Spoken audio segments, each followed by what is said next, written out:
and from 2014. Knowledge is driven by teaching and learning, but the recent reflexive, thoughtless activity of the CSIRO does not constitute best practice. It is precisely because of the partisan nature of the CSIRO, the ALP is stridently denouncing the creation of a research fund backed by a $7 co-payment to a doctor. But when one becomes partisan, there can be victims.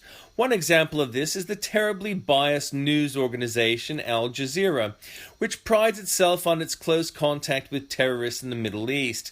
But because Al Jazeera is so clearly partisan, enemies of its affiliates, for example Egypt, can prosecute Al Jazeera journalists, and those journalists have their private interest compromised as a result. An Australian journalist is facing 15 years in jail and is lucky not to be facing a death penalty. However, many terrorist victims have paid the higher price.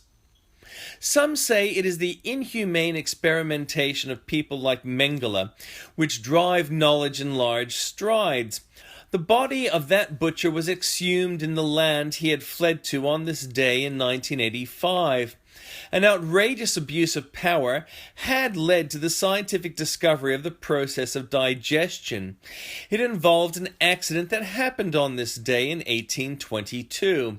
Alexis St was shot in the gut, and there was insufficient remaining flesh to cover the hole.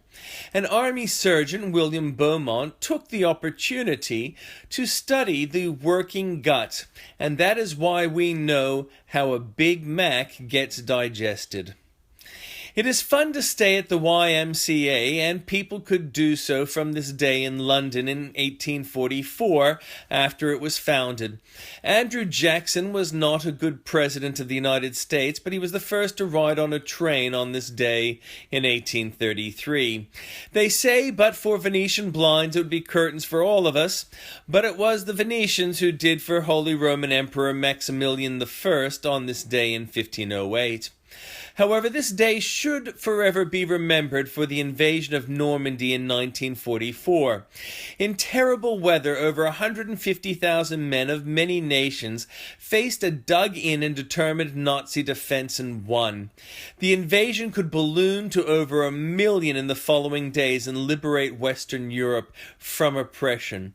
Technically, the UK remained at war with Finland, being the only example of democracies who declared war on each other.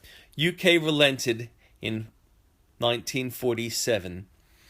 I don't see anyone here, so I'll put a stop to it. But if you come across this video later and you like it, Also, feel free to comment and share. Be well. Spread the love.